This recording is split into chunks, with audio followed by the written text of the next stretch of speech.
I am pleased to especially welcome you to Africa Today. Good afternoon. I am Udwak Daniel. First, let's talk the headlines. And on the headlines, President Buhari urges African ambassadors. Still on the headlines, Lagos, Kano, Kaduna Rivers voters top INEC register. Also on the headlines, Burkina sets up government on war footing. And on sport, Amusan urges Nigerian youths. And now the news in detail.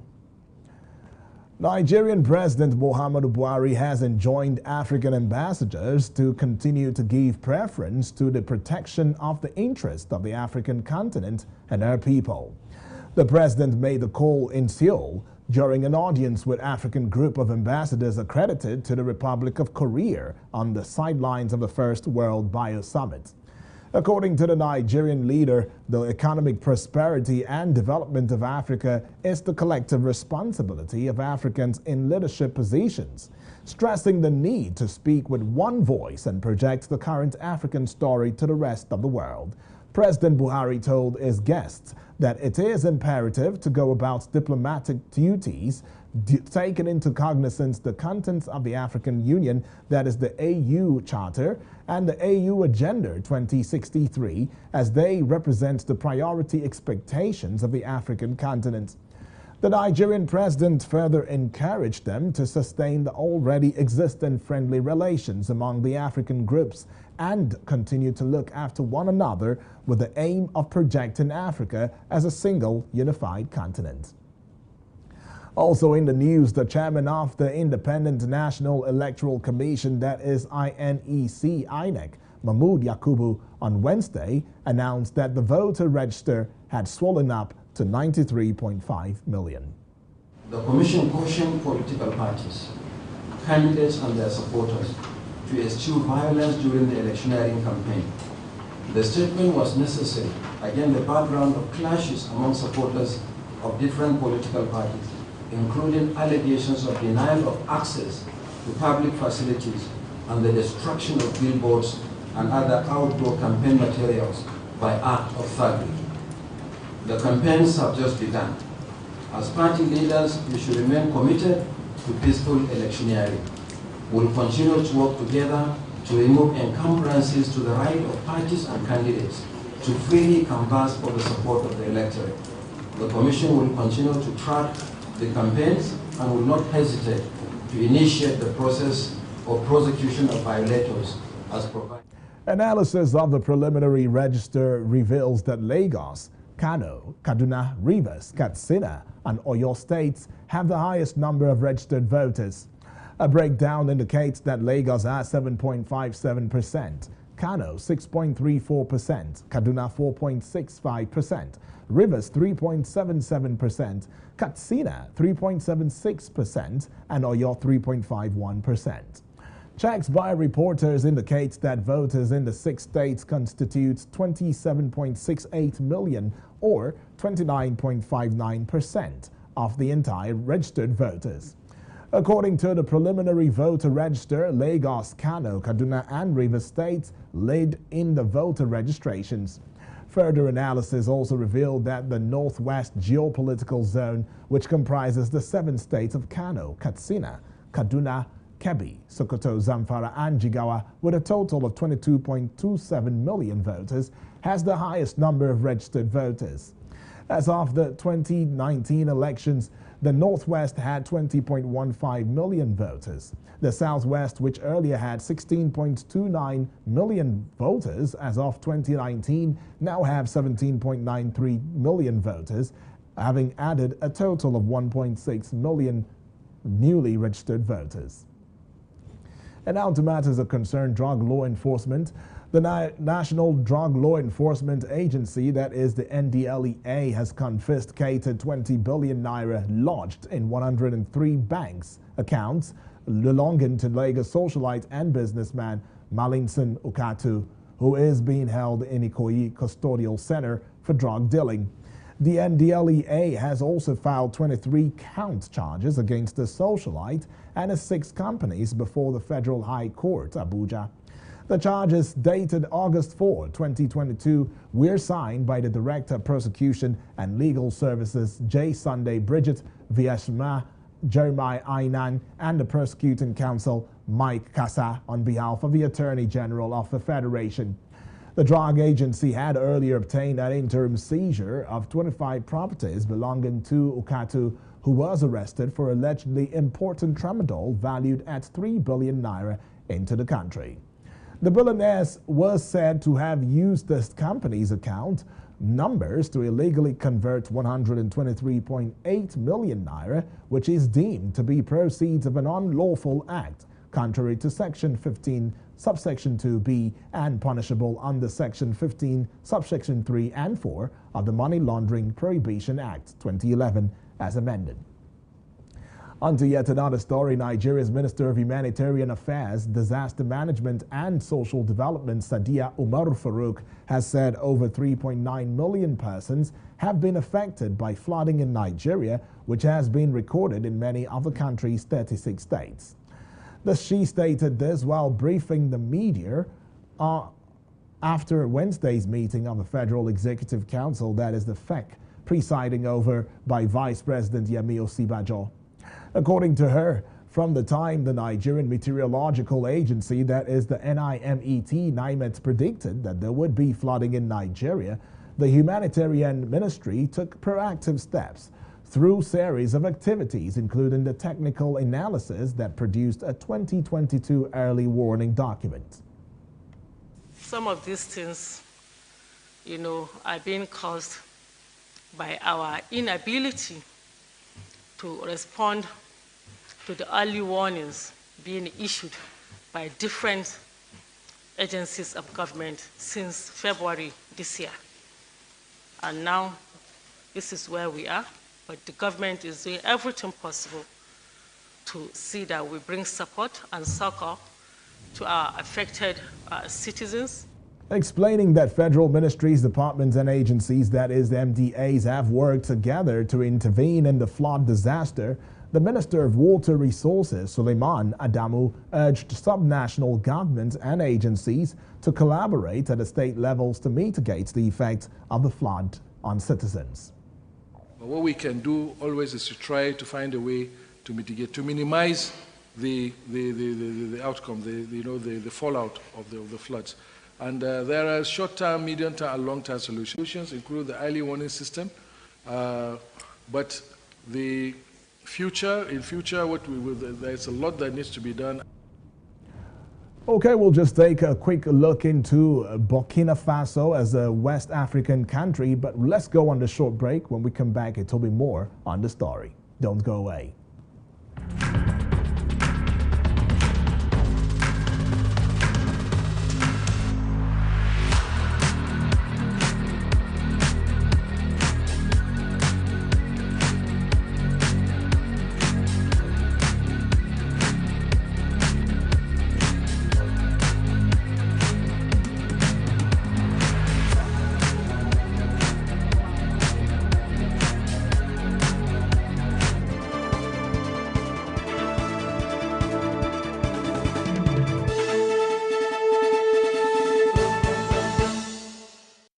Welcome back and thank you for staying with us.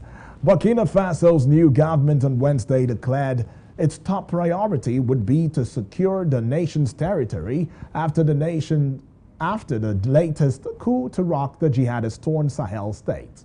A UN envoy warned in New York that around 4.9 million, or a fifth of the population, need urgent aid in Burkina Faso, as many mothers were forced to feed their children with leaves and salt.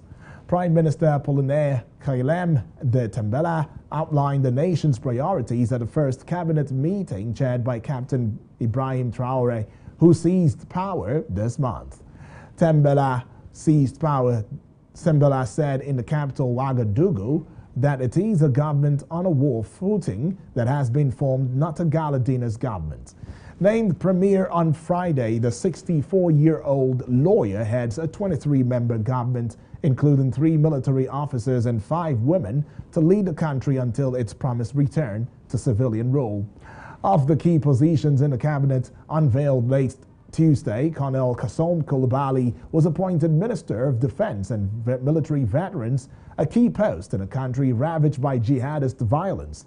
The two other officers are Colonel Buhari, who oversees territorial administration, decentralization and security, and Colonel Augustin Kabore for the environment. 5 ministers in the previous government under Lieutenant Colonel Paul Henry Santiago Damiba, who was toppled in the latest coup, have stayed on. In other climes, this time in Ghana, strengthening border security in Ghana, that is the SBS Ghana project, sponsored a 10-member delegation from Ghana, Burkina Faso and Togo to participate in the first edition of the Abidjan Border Forum, that is the ABF. According to Newsman, the ABF is an initiative of the Executive Secretariat of the National Border Commission of Côte d'Ivoire, that is the CNFCI, which seeks to address issues related to border governance in Africa. The Abidjan Border Forum, that is the ABF, pivotal to the ongoing discussions on border management and security within the sub-region, shares a similar objective with one of the key results of the SBS Ghana project, which is centered on regional cooperation. It was gathered that the result of the meeting seeks to foster closer collaboration with counterparts in neighboring countries to exchange information between border control authorities and reduce irregular migration, smuggling of goods and other cross-border crimes within the framework of the ECOWAS Free Movement Protocol.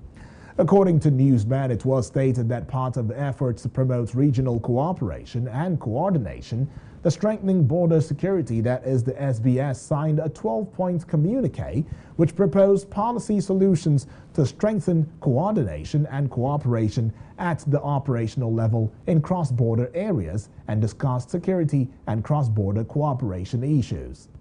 We now move to other parts of Africa after this break. Don't go away.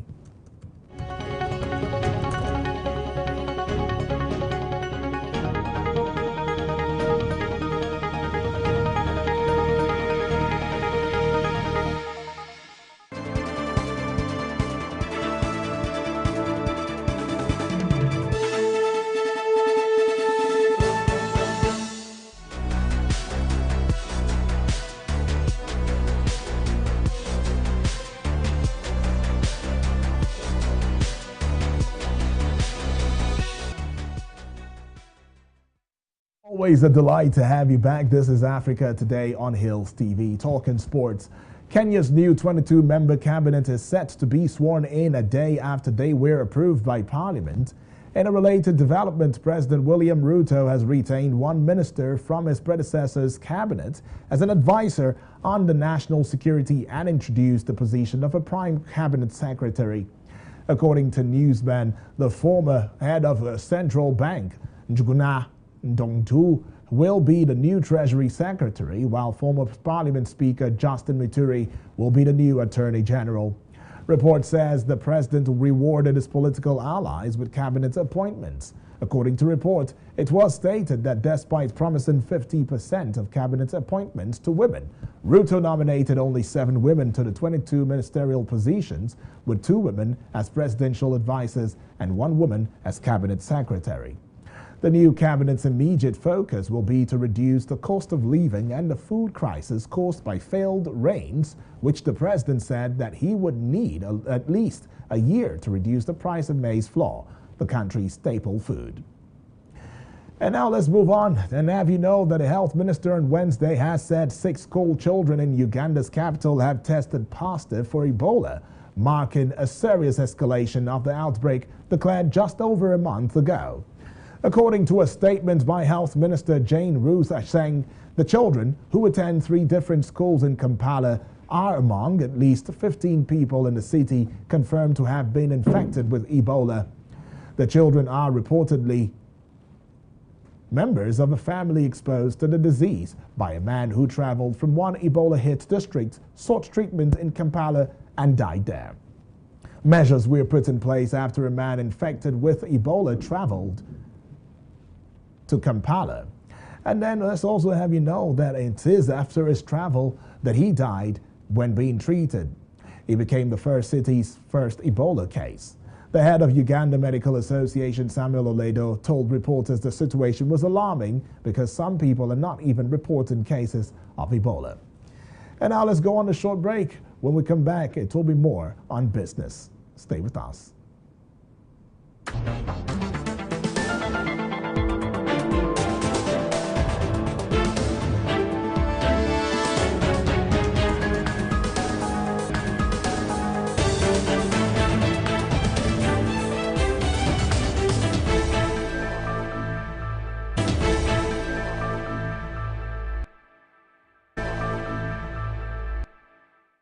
Always a delight to have you back. This is the Business Desk on Africa Today, right here on Hills TV. President Muhammadu Buhari on Wednesday in Seoul invited top Korean business executives to increase their investments in Nigeria, while his regime would continue to make determined efforts to improve the enabling domestic environment for business to flourish. In a statement released by the special advisor to the president on media and publicity, Femi Adesina, Buhari was quoted to have spoken during an audience he granted to representatives of strategic Korean companies and industries on the sidelines of the World Bio Summit 2022 in the Republic of Korea capital. The president noted that Nigeria remains committed to creating a stable and enabling business environment for foreign investors through the formulation of sound economic policies and improved governance, adding that the security forces have been working assiduously with local communities to ensure the security of lives and properties of Nigerians and foreign investors. And now let's go on this break. When we come back, it will be more on sports. Stay with us.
afternoon and welcome to Sports News on Africa Today. I am Daniel Obasi. Started off with athletics, where world champion hurdle record and holder Tobi Amusan, the world champion, has urged the women to be realistic and making sure that they can be able to get and definitely fulfill their dreams. The world fastest 100 meters female hurdler and Commonwealth Games champion said this in an interview with reporters. She said that she definitely was against all odds as she made sure she became the world champion. Tobi Amusan was the measure of all eyes when she repeatedly won the Commonwealth Games champions back-to-back. She has, over the years, become an exceptional example to those who are in sport. Tobi Amusan, after getting the World Championships in Oregon, United States, also went on to become the World Commonwealth Champion down there in Birmingham. Tobi Amusan definitely urged young athletes that they can be whatever they want to be in the world of athletics. And away from athletics now to more burning stories, where we see the former under-17 player and Victor Osimhen has been ranked as the best striker in Napoli in the Serie A. Victor Osimhen was a very good player who got the only goal in the game against AS Roma in the derby of the Sun. The Nigerian was on rampage against the Jose Mourinho side as he got the only goal that sealed the victory. And also, he was also on fire for Napoli as they got on to a good start, a perfect record in the UEFA Champions League. Victor Osimhen definitely was the man who everyone is on the radar across Europe, with Manchester United, Arsenal, and even Chelsea going set for this young man. Victor Osimhen has proven beyond doubt that he can be relied on both for the national team, that is the Super Eagles, as well as the club side, Napoli. And that's sports news on Africa Today. Back to Udwak Daniel for the rest of the news.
Daniel Obasi right there with sports, quite a lengthy one right there, but I'm sure you got the gist of it, right?